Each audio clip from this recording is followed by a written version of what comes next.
The ruling, a look back at affirmative action, its successes and failures, and the potential impact of its reversal by the Supreme Court of the United States.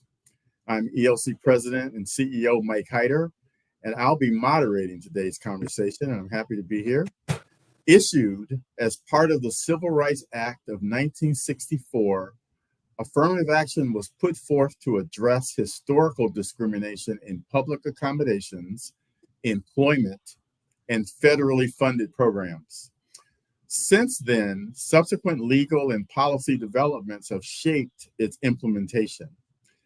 While there is still much to be done, affirmative action has played a critical role in driving us towards a more equitable society over the past 60 years. Despite improved outcomes, assessing the effectiveness of affirmative action remains a point of discussion. Ongoing debates continue regarding its long-term effectiveness and the best approaches to achieving equality and fairness in society.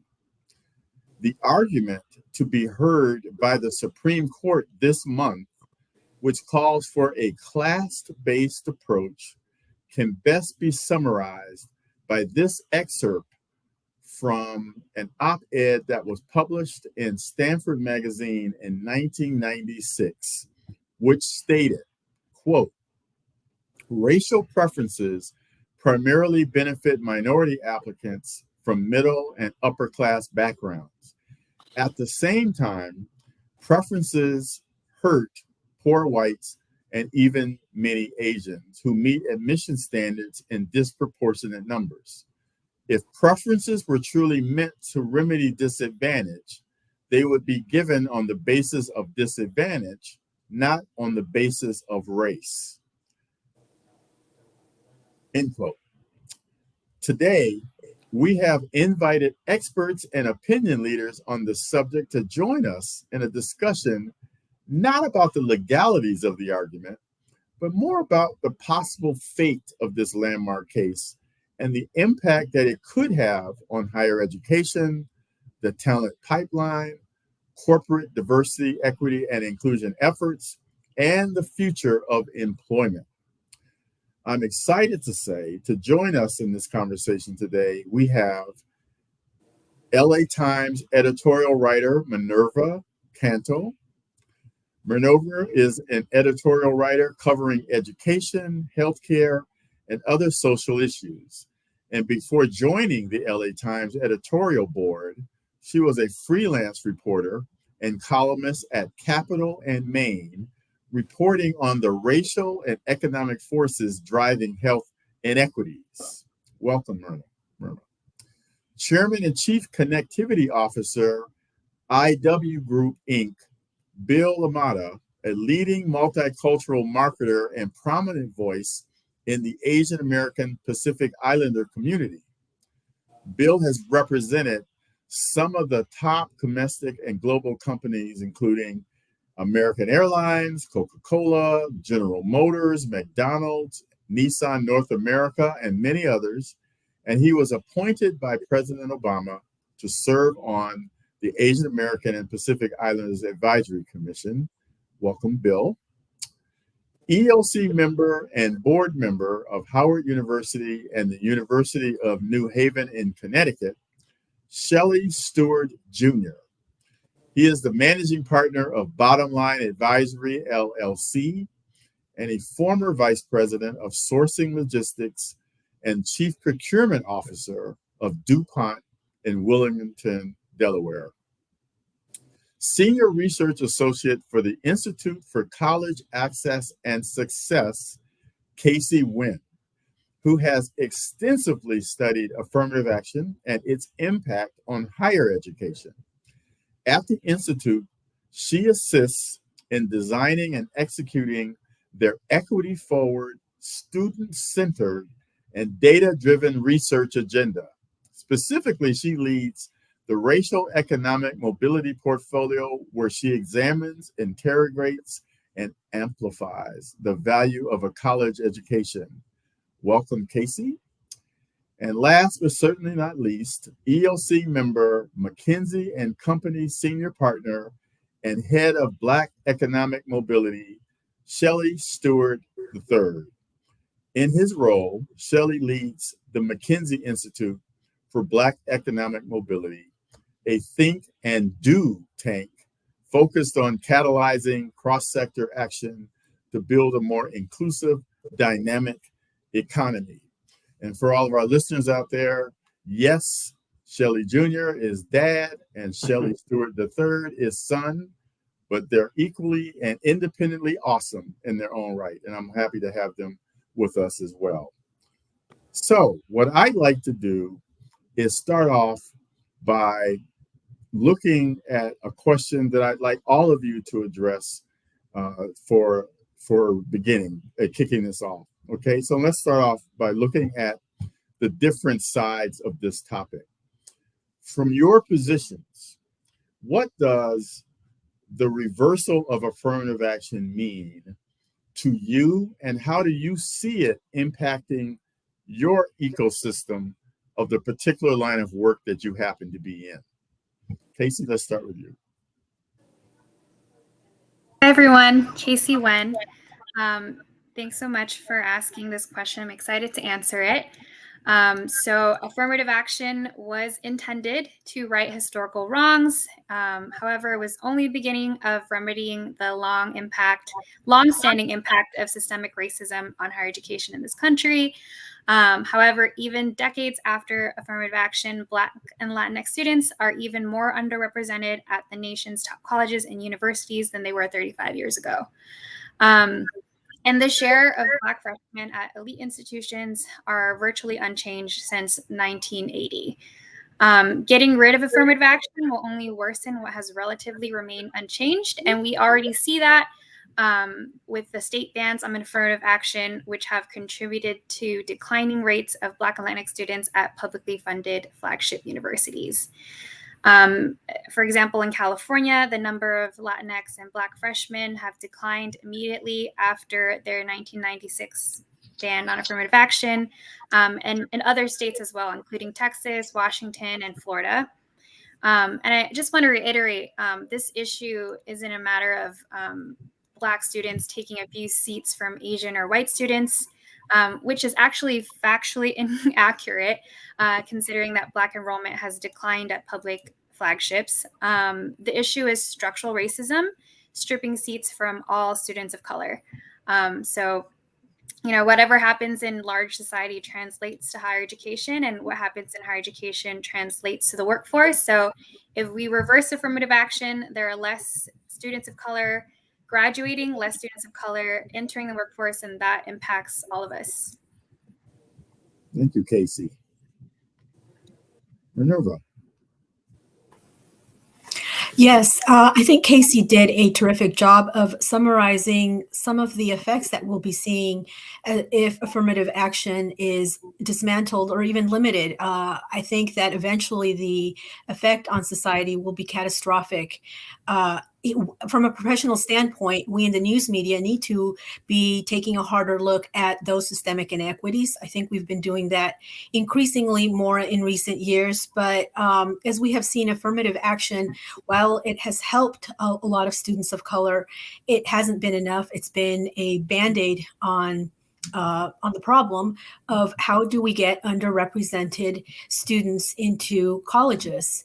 From a personal standpoint, I have two teenagers one who just graduated from high school and another who will be applying for college after this decision comes down.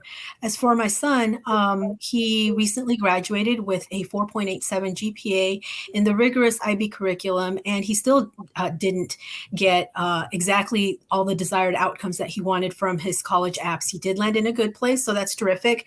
But it does show us that it is a very different landscape in California.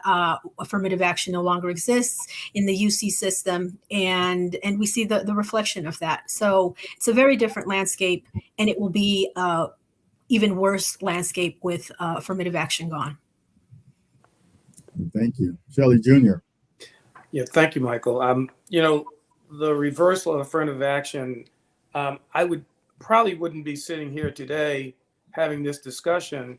I am recipient of the affirmative action laws that were created. I consider myself one of those people that benefited from it in the late 60s, early 70s, getting accepted to a predominantly white institution that up till that point did not have very many Black students at all.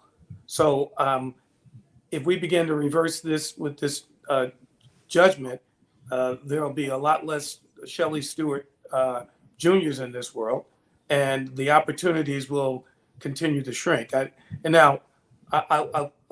talk about the opportunities at Howard. I think when I spoke to the president and the dean and the provost there, what the indications are that this is having an increased impact on the number of applicants at the university already before it's even decided, right? I mean, 30,000 applicants for 2,200 slots this year, right? The most in the university history. So it's actually a reciprocal effect of the potential of affirmative action going away. Interesting. Bill. Yeah, so I don't want to repeat what everyone else has said, but for me as an Asian American and Pacific Islander leader, what really worries me about the reduction of the affirmative action programs is that it's going to hurt our community, even though, you know, you're going to see a lot of Asian Americans trying to get into college of their choice. What ends up happening if the colleges and universities end up being white and Asian is that it perpetuates a terrible myth and misconception about Asian Americans, that we are the model minority. And what's so bad about that is that it makes us invisible and hides and masks some of the problems and challenges that many of our communities have to address today. So we actually have the largest income gap of any group of people in the US, and we've already passed other communities of color in that gap. And so when affirmative action is changed, it robs not only our opportunity to meet different people of different backgrounds and to elevate all communities, it also perpetuates this terrible minority myth that we are trying to dispel so much in our community. So I am a product of affirmative action, and I wouldn't be where I am today if it wasn't for the programs that exist today. And now I'm in a position where I can elevate other communities. And if we reduce the impact of affirmative action, that's all going to change. So that's my concern. Well, thank you. Thank you. Shelley, the third. Absolutely. Thank you, Michael. I come at it from a couple of angles. The first is a lot of my work is about how do we accelerate economic outcomes, wealth creation, income flows into Black communities. And I'm doing all that work off of a baseline today that reflects a fair amount of progress, not as much as we would have liked to have seen, but a fair amount of progress since affirmative action came into law. And what that means for me is I've got to go back and revisit all the work that I've done and revisit that baseline, because I think there is going to be, as this group has called out, real erosion in the starting point. And so that's very, very concerning. And frankly, it's happening in the context of a whole bunch of other trends, automation, future of work, that are already slated to disproportionately hurt certain groups. And so it's a really tricky time to be revisiting, given what's going on in the broader backdrop. The second point that I worry a lot about, because we try to tie all of our work to the economy, is it's not just Black Americans that have benefited, although oftentimes it is framed that way. We know that, as has been discussed here, many racial groups, minority groups are underserved, often much lower wealth stocks and lower incomes historically have benefited, but women, broadly speaking, and white women in particular, have benefited from affirmative action in a way that I think is overall positive. Right? We've got more diversity in our workplaces. We've got more people participating in the economy. That means that builds a more dynamic labor force, that builds more competitive small businesses, because you have more folks that have income and wealth and can go create businesses.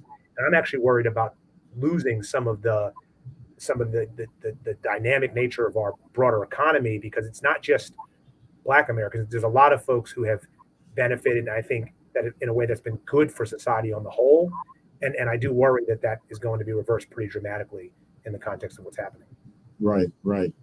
Well, first of all, I thank you all. I mean, it was intended to given the diversity of what I call perspectives on this call from an education perspective, media, marketing,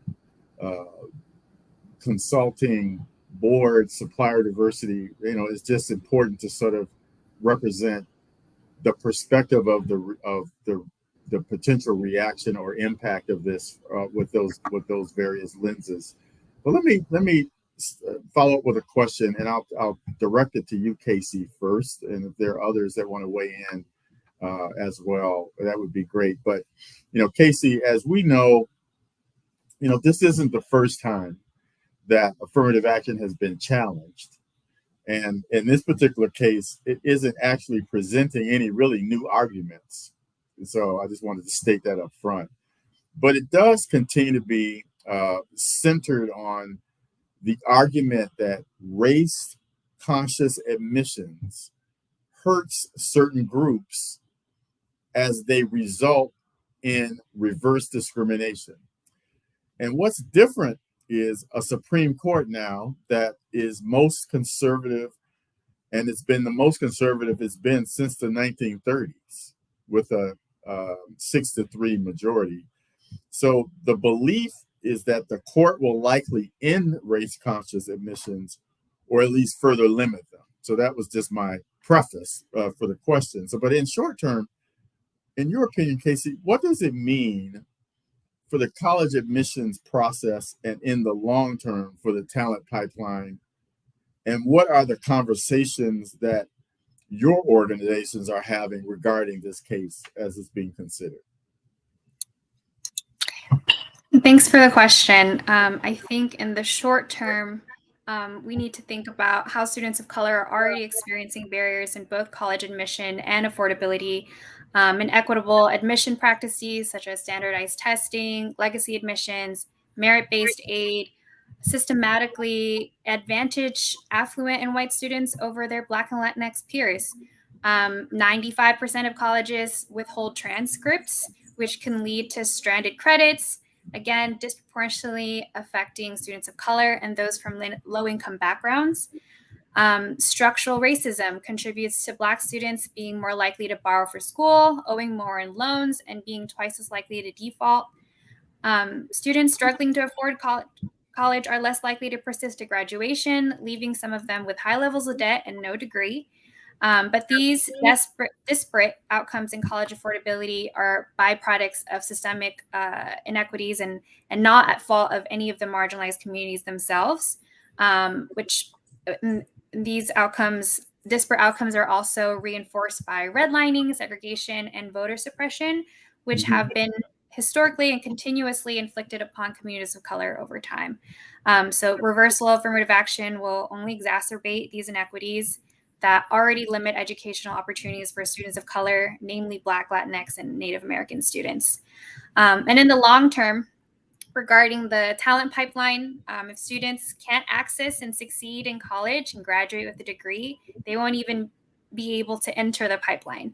As of 2022, 70% of jobs require a degree. However, even with a degree, if students can't support themselves and repay their high levels of debt, they won't be able to thrive, and the pipeline is relatively pointless. These inequities exist both before and during college, but they don't stop there. And as my colleagues will probably share more, graduates of color also experience workforce discrimination and have a hard time finding jobs and are getting promoted. So we need to ensure people of color are supported not just prior or at the entry point, but throughout the talent pipeline as well. Yeah, well stated. Yes.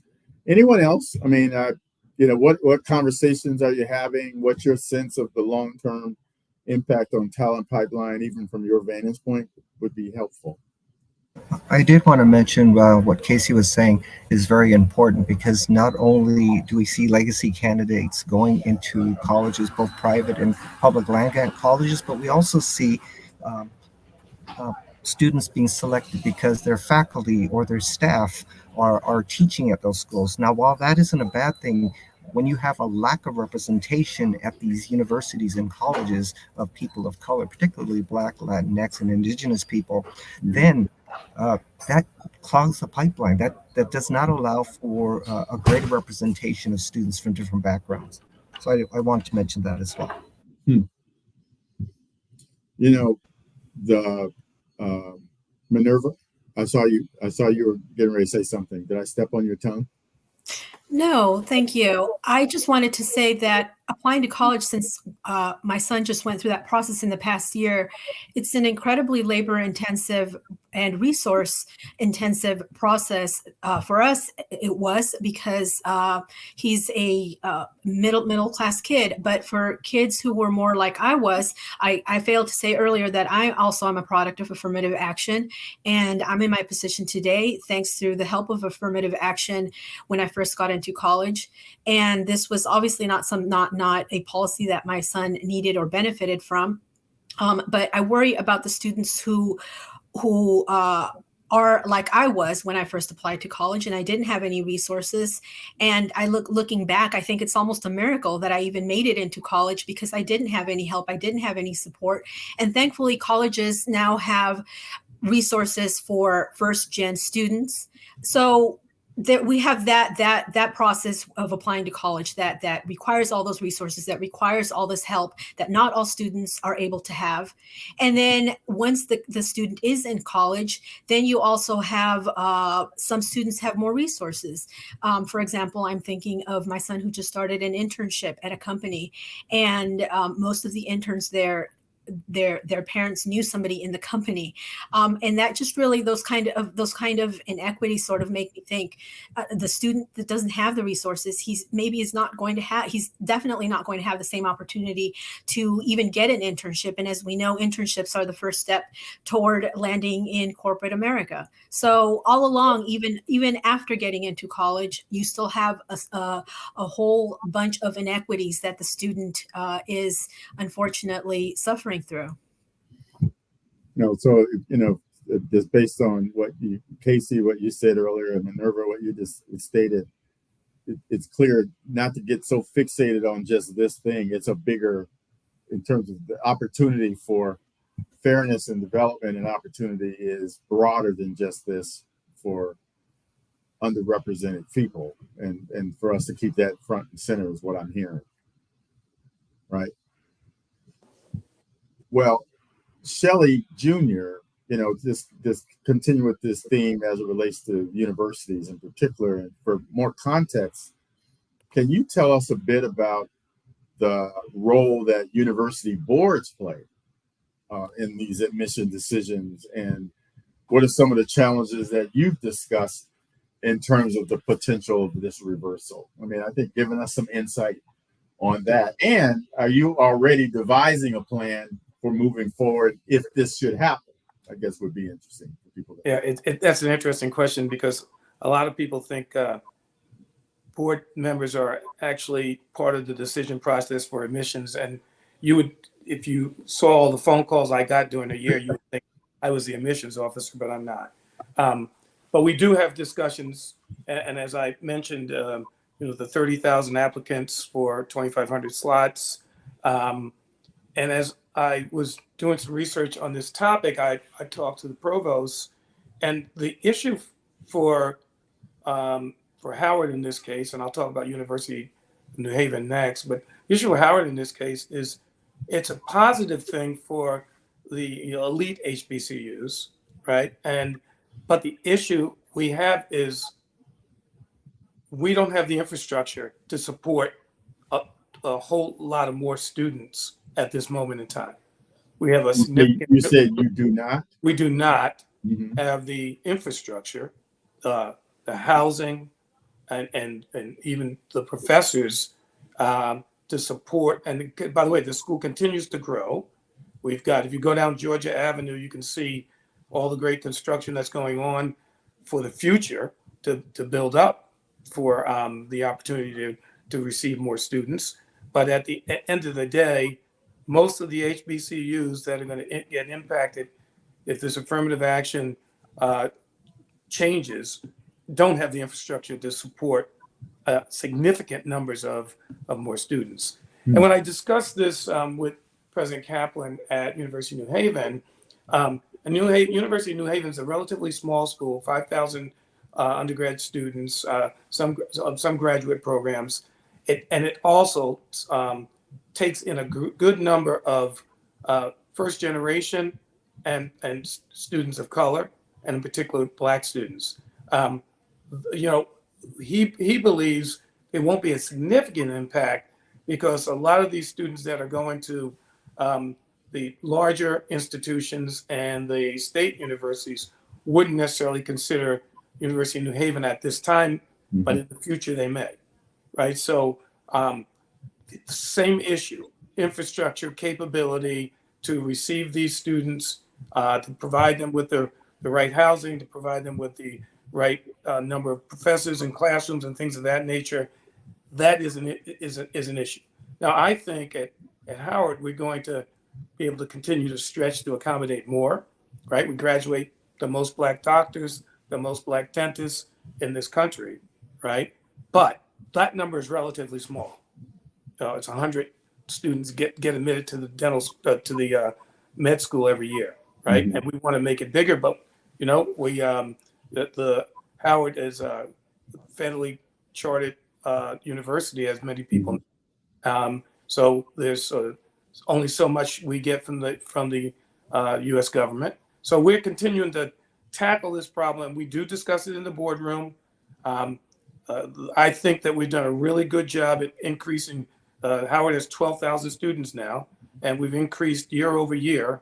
But if this affirmative action gets changed, the floodgates are going to open. I think it's going to cause a pain for a lot of our students and parents associated with that. So that's sort of where we are in that discussion in the boardroom at Howard. Yeah. Well, thank you for that perspective. And I guess at the end of the day, not only for you, Shelley, but for others too, I mean, is there conversations about plans in the event that this thing is overturned that are being discussed, or is it just this is going to be horrible and we'll deal with it? There are discussions and plans. I mean, in general, we have a university strategic plan that contemplates growth, right? And that growth, whether it comes from this affirmative action ban being overturned, or whether it comes from our push for growth, we're going to continue to grow the university. The only issue I think about is if it happens all of a sudden, are we going to be ready, right? And that's the issue we should all be thinking about, because there are a good number of students. And by the way, it isn't just Howard. It's FAMU, it's Morehouse, it's Spelman, right? The elite North Carolina A&T, the elite HBCUs. We're all going to be in the same condition. Well, in your world, Casey, is the possibility of it being overturned, and what's its impact being conversations you're having even at within the college space that you happen to be in, or? Yeah, I just want to echo what Shelley Jr. mentioned about the influx of students at HBCUs and other MSIs. Not only will a reversal of affirmative action decrease enrollment at public flagships and other highly selective institutions, there will be an obvious and evident spike in enrollment in colleges that have been historical safe havens for students of color. But without investment, again, like Shelley said, these schools won't have the infrastructure to support that influx.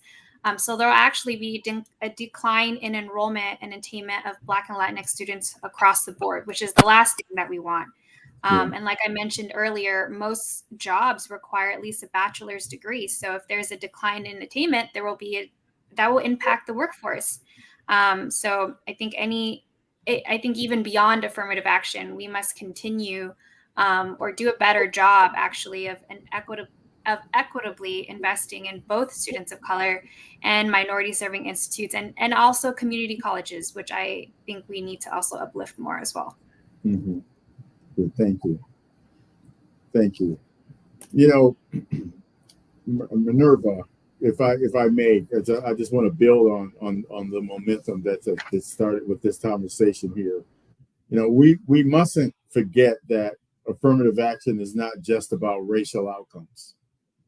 I mean, I heard that in opening comments too. And although these cases are specifically ruling on those grounds, but these rulings are bound to have a ripple effect for women, the LGBTQ plus community, the disabled, etc. And despite that, there's primarily been a larger focus on the racial aspect of this story. How do we start talking more about the more far-reaching efforts of this reversal and the threat that it poses to underserved communities across the board? What say you? Well, one thing that affirmative action accomplished is that it really helped us focus in on the fact that not all of us start and end up in the same place when we're going through the K through 12 system.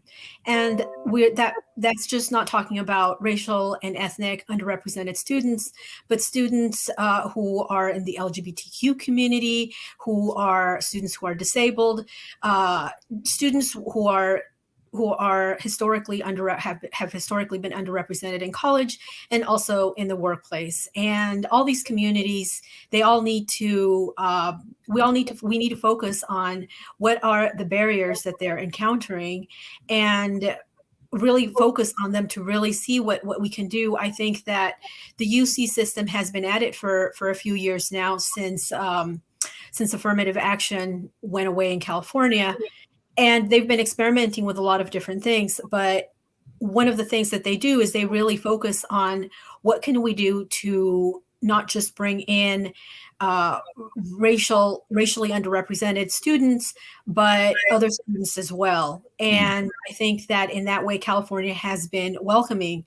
I think one thing that is very worrisome if the decision of affirmative action, if affirmative action goes away when the decision comes down, one thing that is very worrisome is that some companies, some maybe even some higher education institutions have been doing perhaps the bare minimum to attract these students to make sure that they're well supported as they're going through the college experience. And that with this decision, all of that could go away because they won't be mandated to do it anymore. With this decision, I think the feeling comes that, oh, it's not so important to make sure that everybody has a fair shot. It's just, it becomes more of a generalized system that doesn't specialize. And so that's, I think for me, that's the worry. And for us in the news media, we're going to really have to pay attention to how are students being helped regardless of what the decision is. I think for a lot of us who are supportive of affirmative action, who are well aware of how it has helped many of us get into the workplace, and the workplace definitely needs people from all different backgrounds, not just racial and ethnic underrepresented students, but of all different backgrounds. We all benefit from having a diverse community. Yeah, thank you. Thank you. You know, the one of the things that was important, at least in my mind, as it relates to this discussion before we even ended up doing this live as we are now, was sort of reiterating the fact that the ruling today specifically is university college admissions oriented. Because, you know, I'm hearing from people who are just speaking about its potential demise as it relates to this ruling and making all kinds of assertions about its impact on things even beyond the college admissions process, where even some companies are even talking about revisiting their selection criteria in anticipation. I mean, it's crazy, you know. So I just wanted to make sure that was, you know, that we sort of helped sharpen the perspective around the fact that we're talking about college admissions as it relates specifically to the Supreme Court ruling. But Shelley, the third, a lot of research, and I've been wanting to ask this question of you for a minute. You know, a lot of the research shows that while there's been improvements, and you even referenced it a little bit in your opening comments about improvement, you know, there's still significant overwhelming gaps between various groups. And so should we conclude that perhaps affirmative action isn't effective or it isn't enough? I mean, is that something that we should at least entertain, or should we be doing more in addition to sustaining affirmative action from your vantage point? Yeah, thank you, Michael. I really enjoyed what some of the other panelists have said. Let me just start with one pet peeve on this particular topic, and you had mentioned it in the beginning. This recategorization of anything that benefits minorities or the historically disenfranchised as reverse discrimination, as if context doesn't matter in the discussion. And I think we have to push back and inject facts when we have these debates with folks. Mm-hmm. And so maybe we start with what progress has been made, and there has been some progress made, right? You've seen a 200% increase in college completion for Black Americans over the time period, 5% increase in home ownership, 60% plus increase in income, 7-fold increase in wealth. These are real, substantial, and meaningful changes, many of which were unlocked by the benefits of participating more fully in the higher education system and going to better schools. And I think, to my point on context, 400 years of slavery for Black Americans, and then a long period of legal segregation, and this is not hundreds of years ago. My father, who's on this panel, is a young man. He went to segregated schools that were separate and unequal. And so I think we have to inject that context to understand just how challenged the starting point was, and say, hey, yes, we made progress. And to answer the question about whether affirmative action or any policy that is proactive is enough, no, we need to be doing much more as a society. And a lot of my work is around what those needs are, what the types of investments are that need to be made to help truly close gaps over time. So if I then say we made that progress, but where are we today? Yeah, there's still a whole lot of opportunity. We're still, Black Americans, 30% lower wages, 3 to 4% of the wealth in the U.S. is in Black bank accounts and assets. 13% of the population. Only 2% of employer firms are Black owned, again, against 13% of the population. Maybe most stark and maybe the saddest of the stats is the life expectancy gap. We just did some math that said there'd be 3 million more Black Americans alive today if we address that life expectancy gap, much of which flows from the economic challenges faced by the Black community. Yeah. And so, we've got to just continue to inject facts and say, if we're not happy with, and by the way, I want to just acknowledge, I don't think that the discussion around affirmative action is one that, every morning when I wake up, I'm certain that it is 100%, the right answer. I think on balance, it is the best remedy we have, given a lot of the constraint, or one of the tools in the toolkit, given some constraints. But I recognize it is a difficult and challenging discussion. When Justice O'Connor said, I think it was 2003, 25 years from now, we won't need it anymore. We're all, I think, that would be ideal. But the reality of it is that was an optimistic projection of the progress we would make. Right. And the reality of it is the progress has been significantly slower than that. I think everyone on this call looks forward to a day when opportunity is truly spread across the population, and investments in human capital and human potential is truly equal, and we will get to a distribution of outcomes that are much fairer. And there are critics who say, well, it's all about equality isn't about the outcomes, equal outcomes. Well, the reality of it is, at some point the math gets to be beyond belief, right? If the outcomes are so disproportionate, it strains the belief that you could believe that the opportunities truly are fair, unless you believe certain parts of the population are woefully deficient in their intrinsic capabilities. And so I think we've got to just hold to the facts and recognize that we're all better off if we have a more dynamic labor force, a more dynamic economy, and we got to invest in the folks and create those opportunities if we're to achieve that. Yeah, yeah. Thank you, by the way. And I mean, this is all part of the purpose of having this kind of dialogue. And Bill, I have a question for you as the expert and marketer of the group too. But I want to let the listeners know that I'm also open to receiving and entertaining questions that many of you may have. To send it into the chat and allow me the opportunity to ask our panelists your questions as well. So I just wanted to give you a heads up that that's also a part of this process. But Mr. Bill, with respect to there are so many people are just nervous and concerned about all of this. And I don't think I'm overstating it.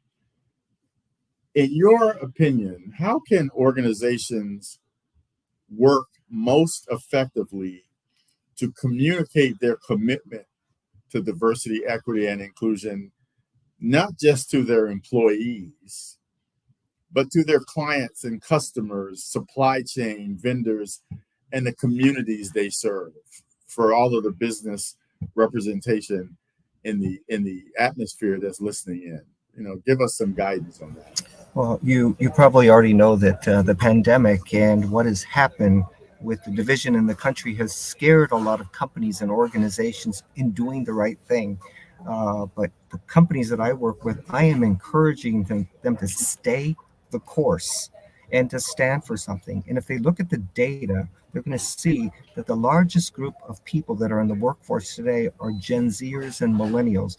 And this group of people, they want transparency. They want companies that take a stance. And it's very important for all of us to hold all of those companies accountable on taking those stances. And you already seen what's happening in the LGBT community, Bud Light and Target. A few people get upset and the companies waffle on their positions around the LGBT community, around communities of color, around women and disabilities. But companies need to be intentional. Companies need to take a stance, and they need to not waffle on those stance. Now, with that all being said, it's very important that we in the affirmative action community, we in the supplier diversity community, help companies not only talk about what they're doing, but to show the impact that affirmative action has not only had in their companies and their communities, but to put those people forward to show that the impact is broad ranging and has helped not only communities of color, disabilities communities, LGBT communities, but also white communities. I also think that we made a huge mistake, and a lot of the companies have made a huge mistake around DE&I. We forgot the B, which is belonging. We have not made belonging a priority.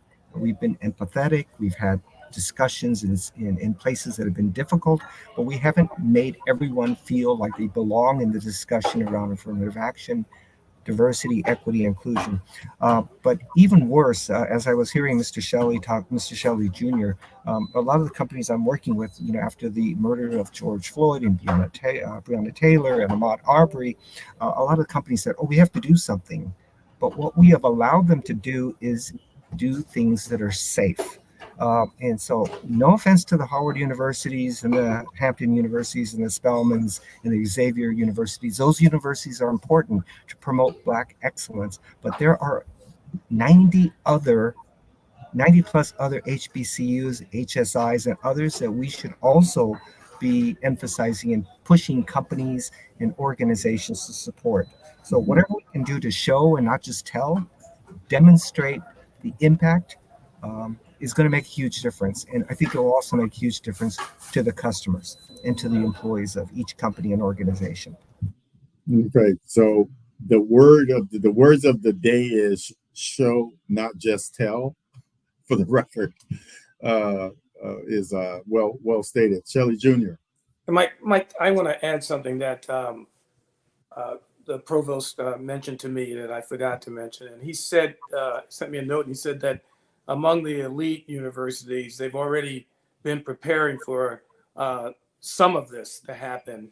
And he believes that, for example, a few elite law schools have disengaged from the LSAT and other sort of rankings on students that'll provide them an opportunity to consider a more holistic approach, not entirely beholding on standardized testing, which often disadvantages minority students, but will allow them to consider a diverse group of students and use a different range of characteristics, not linked just to standardized testing. So his point that he was making is, I think some of the elite PWIs are already thinking about what happens if affirmative action is taken off the books, and how do we get ahead of this? Yeah. So that was one of his points that he made to me, which I thought was a very salient point. It isn't just they want to do it too, as well, right? So they're gonna find. I think they're gonna find ways of admitting students of color. Mm-hmm. Bill, I appreciate your counsel relative to how organizations ought to be thinking about this, in terms of stand your ground and the constituency that's driving the vast majority of where the population of those we rely on the world of work and their expectations. And as a parent of millennials and Gen Zs, I can assure you that transparency is clearly an expectation. It's not make believe. There was one question, and Shelley, I don't know if this junior that came in that I wanted to.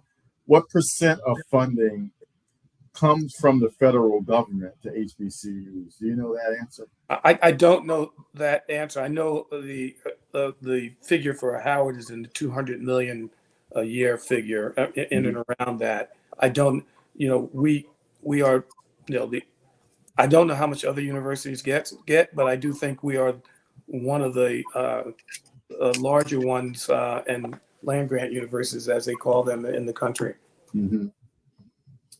And by the way, if you count Pell Grant, which come from the government as well, then I think that is a form of funding to the universities as well. So a lot of HBCUs and a lot of schools in general have students that have Pell Grants.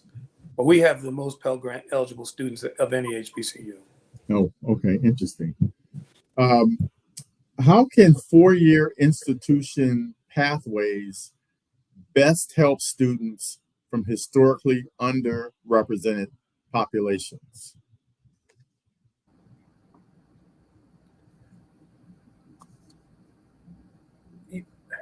I'm happy to take a pass at this one. And I thought the point that was made around the role of community colleges in addition to four-year institutions is a really important point. And by the way, the point around the long tail of HBCUs and HSIs, I mean, it's not going to happen from a few schools.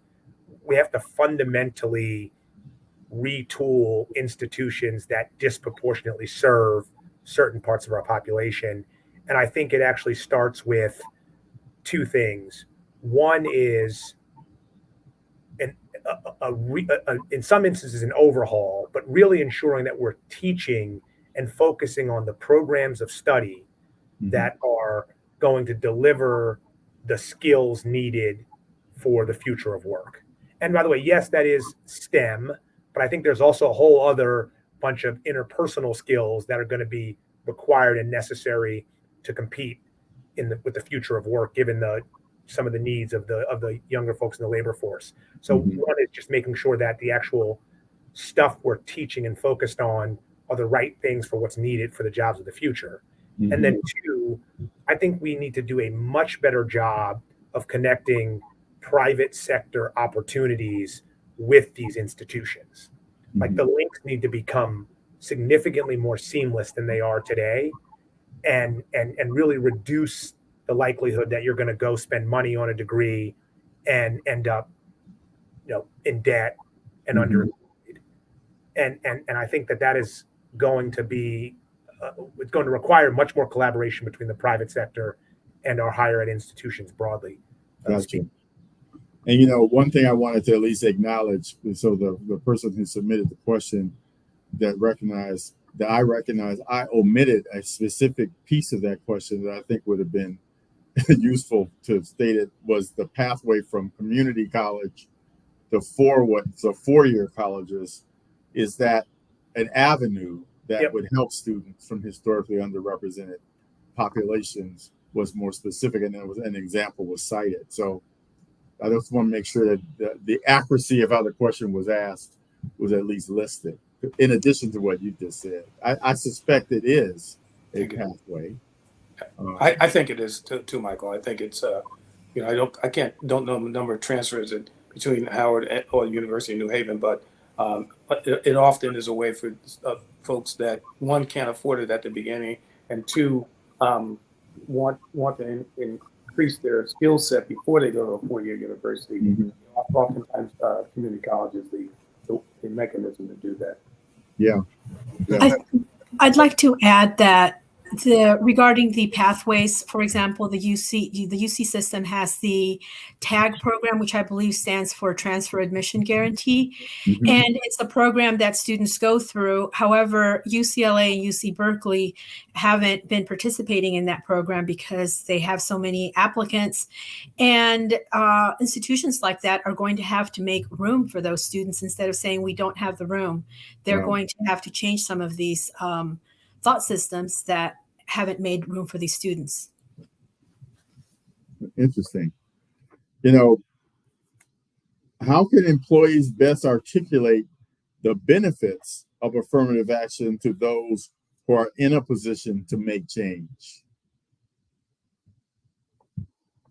Well, one way is they could showcase the number of diverse suppliers that are now supporting companies like the Targets and the Walmarts and the UPSs of the world, and how those programs have uplifted communities, kept more Black dollars in Black communities, helped elevate Latinx and Hispanic businesses, helped change the way we look at disabled veterans and people with disabilities.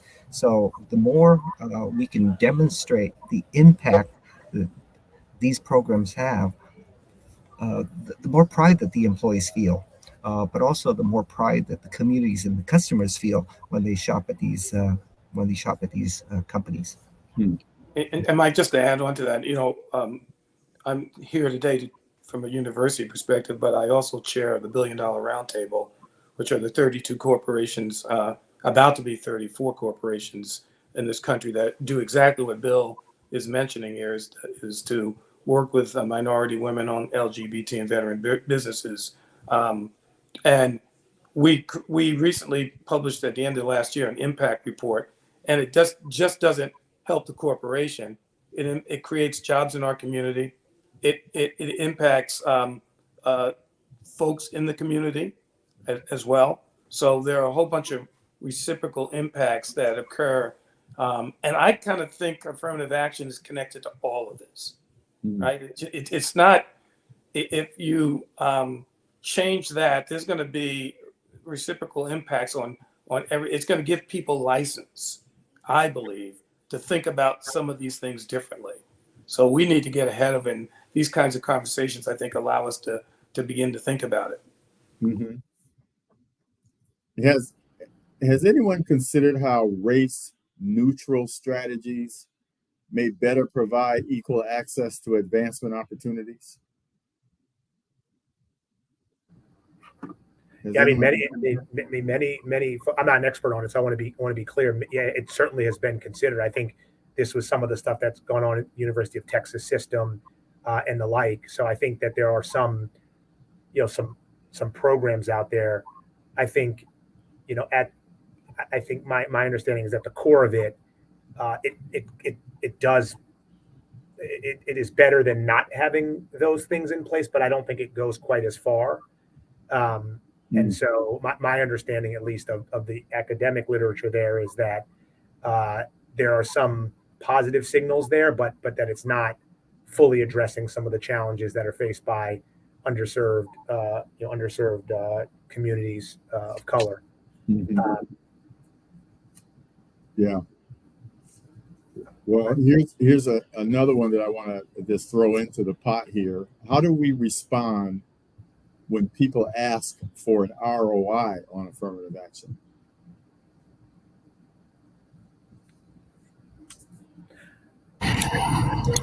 I can answer that.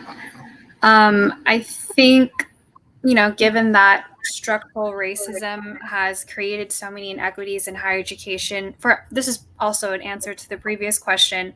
To ameliorate any longstanding racial inequities, we have to, and to advance a system that provides equitable opportunities, we again have to invest in students of color and institutions that best support them. I don't think there's any way around that.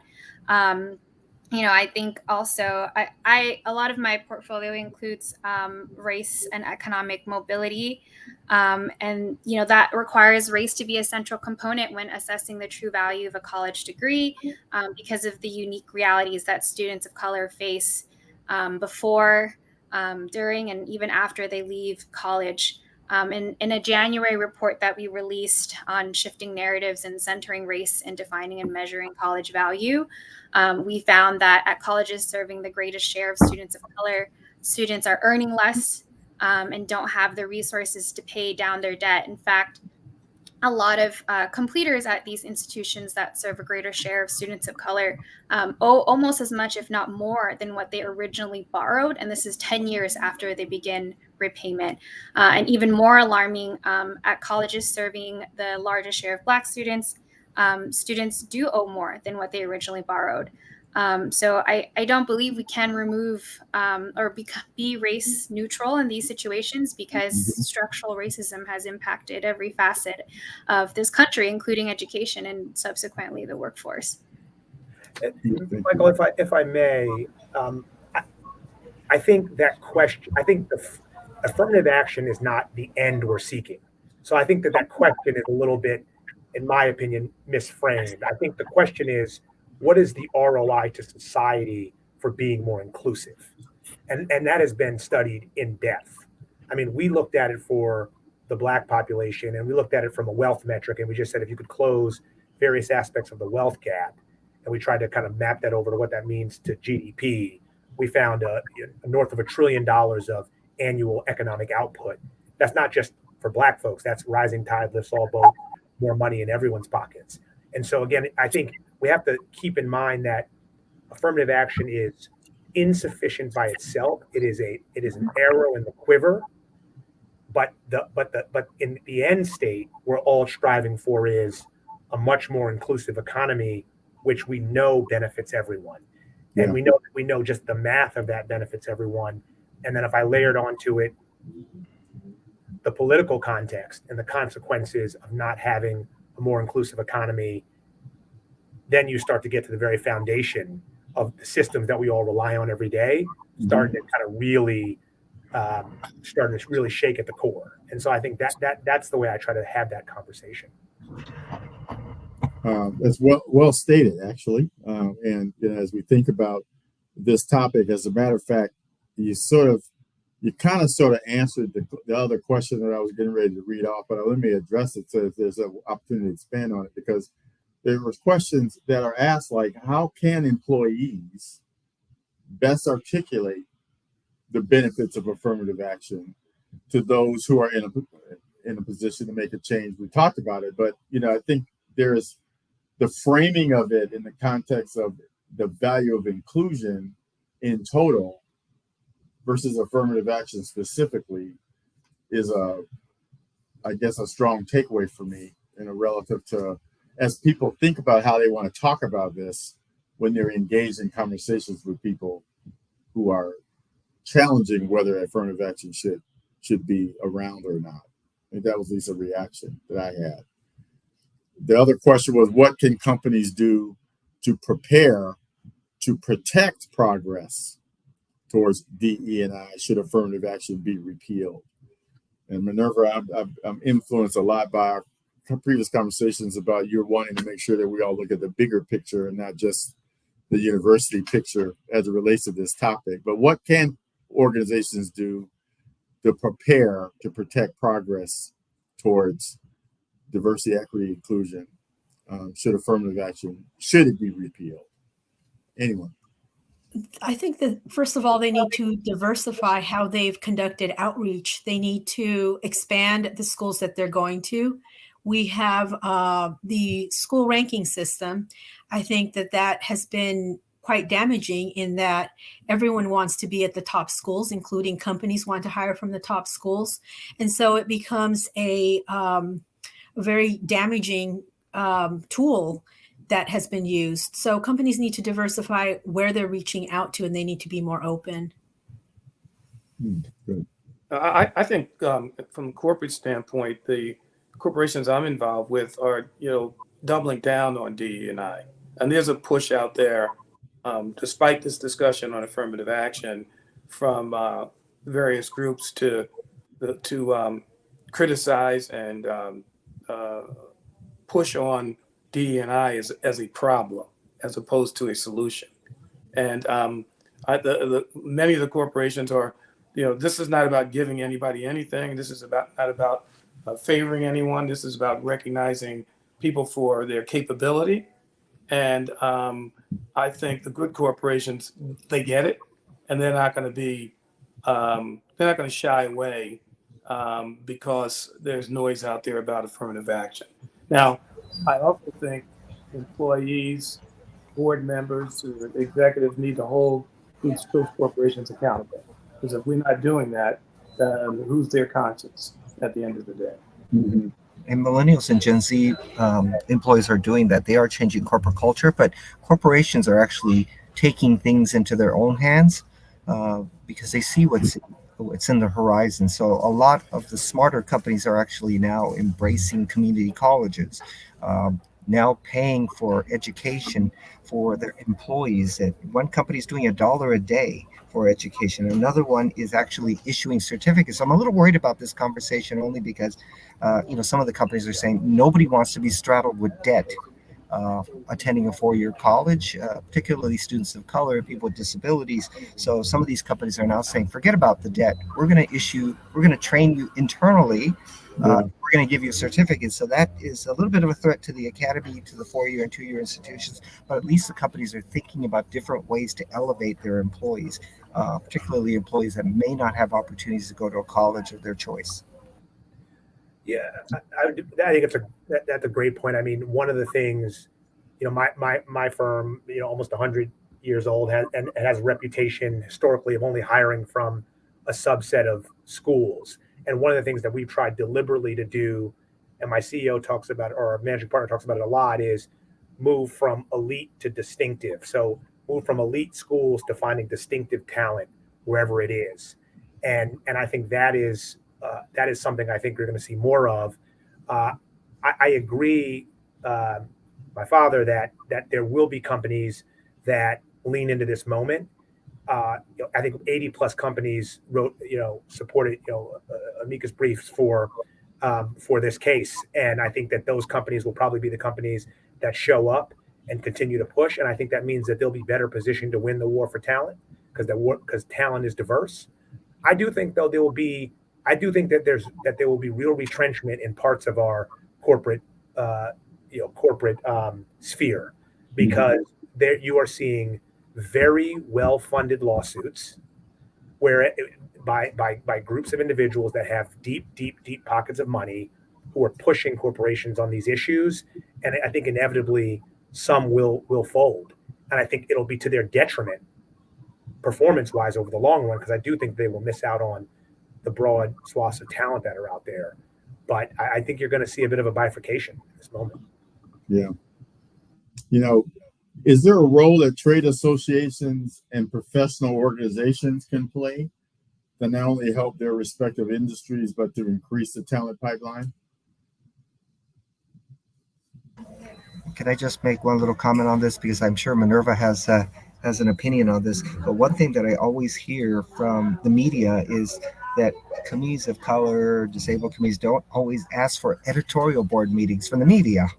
And I know in our community, for some reason, our community just does not want to have editorial board meetings. But I do think that trade associations and employee groups should have an annual meeting with the presidents and CEOs of their companies to have a conversation about this and hold them accountable. but also to give them the latest information on what's happening with affirmative action, what's happening with the E&I issues. And a lot of times that does not happen. Yeah, well stated. Minerva?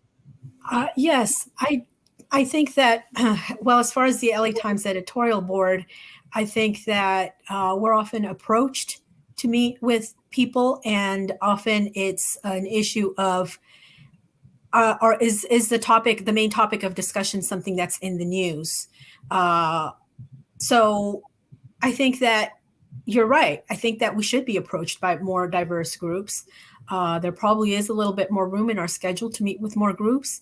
And I think that that's the little known secret that a lot of people don't know, is that they should be asking for things. They do deserve a seat at the table. Mm-hmm.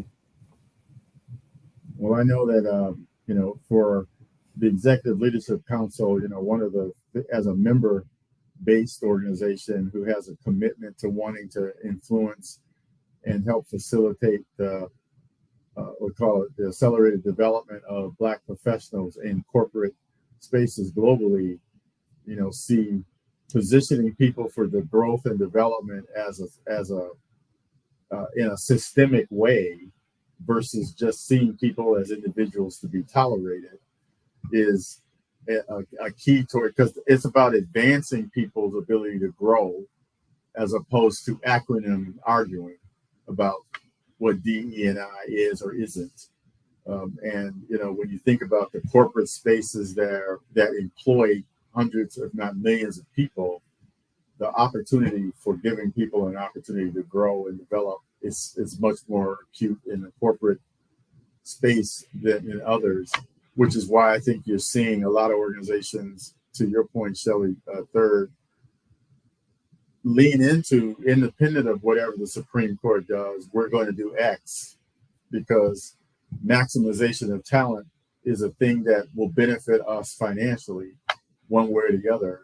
And that does give me some sense of hope, candidly, that it isn't just the world is coming to an end and we need to, brace ourselves for a total reversal in all elements. But it's important for this conversation to keep happening, because we don't want it to reverse, but we also don't want to be to a point where we're victims as opposed to, actually doing something about this. In closing, I just want to give each of you an opportunity, should you choose to, with a closing comment just about the topic as it relates to, so for our listeners. And Minerva, we'll start with you, if that's okay. I mean, just whatever on your heart about this topic in closing that you'd like us to hear. Sure. I think I'd like to make two important points. One is that affirmative action is and has been a Band-Aid. It has never been enough. We need to double down, triple down on efforts to reach out to those students from underrepresented communities, be they racial, ethnic, gender-wise, from all these underrepresented communities. And then two, affirmative action we should never look at it as a measure of goodwill. It's good policy when it comes to corporate, to any business. It's good business sense to be including all diverse communities in your companies. It makes good business sense to be able to reach out to all communities. So those are the 2 points I think that are important to make. Great, thank you. Shelley Jr. Yeah, I would just say having more discussions like this is what we need, right? And to make sure that we are talking about it, because if affirmative action goes away, we have to find other ways to execute on the plan, mm-hmm. and making sure that our students of color are getting a good education, no matter where they go to school, right? And I think we should expect that corporations lean into this, because at the end of the day, they're talking about this discussion affects their potential employees. And so I do think that these kinds of conversations are very important for us to get the message out and for people to really understand how impactful this decision is going to be when it's made. Mm-hmm. Thank you. Bill. I love the idea of storytelling, the importance of that. We all have our unique stories, but I want to move companies and organizations from storytelling to story doing, story living. And I think that we all need to do a better job pulling people into these conversations so they can feel it, taste it, smell it, and embrace it. And I think we probably need to do a better job showing the success stories that we have around affirmative action, DE&I issues, and we need to pull other people in, particularly communities that now feel marginalized because we use terms like you're privileged or you're advantaged or things like this. We need all communities to see the impact that we're having across the country and around the world. Mm-hmm. Great. Thank you so much. Casey. Like Minerva mentioned, affirmative action isn't the only solution to diversify higher education in the talent pool. I believe true equity requires a commitment from government, institution, corporate, and community actors, and have to outlast any affirmative action decision. And we could do that by increasing investments in students of color and low-income students, by increasing max Pell and public spending by full-time FTE students. I forgot what the E meant. And we need to invest, full-time enrolled. And we need to invest in the institutions that have already been serving these students, like minority serving institutions. I know we talked about HBCUs and Hispanic serving institutions, but there are also ANAPESIs, which serve Asian American and Native American and Pacific Islander students, tribal colleges and universities, institutions that have been serving these students historically, and will continue to do so regardless of what the affirmative action decision is. And I'll leave this with my last. I'll leave this as my last statement. Dr. King talked about the arc of the moral universe being long yet bending towards justice, and I believe protecting affirmative action is just one of the several necessary policy levers to keep that arc bent. And if that's not possible, then we have to continue to do what we've already been doing by investing in students and these institutions. Thank you, Casey. Shelley the third. Absolutely. Well said, Casey. I'll just 2 points. One, what Casey and my father were building on, regardless of what happens with this decision, we have got to find ways to invest in underserved communities in this country, and doing so has significant ROI and will benefit us all in the long run, financially, economically, as well as politically. The second point I would make is a bit more of a macro point, which is part of the undercurrent of this whole discussion is that we have got to make sure that we are fostering an economy here in the U.S. that works better for a larger percentage of its citizens. We had substantial wage growth following World War II up to the late 70s. We've had a slow burn in wage growth deceleration since then. And this is at part and parcel to some of the issues that we're facing as a country. We need to be thoughtful about that dynamic and ensure that whatever we do to change that dynamic, it is inclusive and that all groups participate and have equal opportunity to share in the bounties that it creates. Well, I want to thank each and every one of you for your brilliance and sharing and participating in this conversation. Minerva, thank you. Shelley Jr., thank you. Bill, thank you. Shelley the third, thank you. And Casey, thank you. This isn't the end, but a continuation of a discussion that we all should be having. But it's a very, very important topic, and it is broader than just the ruling, which I'm happy that you all sort of reinforced it. And I will leave with the clarion call around investing in fostering what works for investing in a citizen's output is the thing we all should be committed to, independent of what the ruling is, as a result of your talking about it here. So thank you all for your time, and for those who are listening in, thank you for this. Continue the dialogue, and we'll see you again soon on another topic. Take care. Thanks, everyone. Pleasure. Thank you.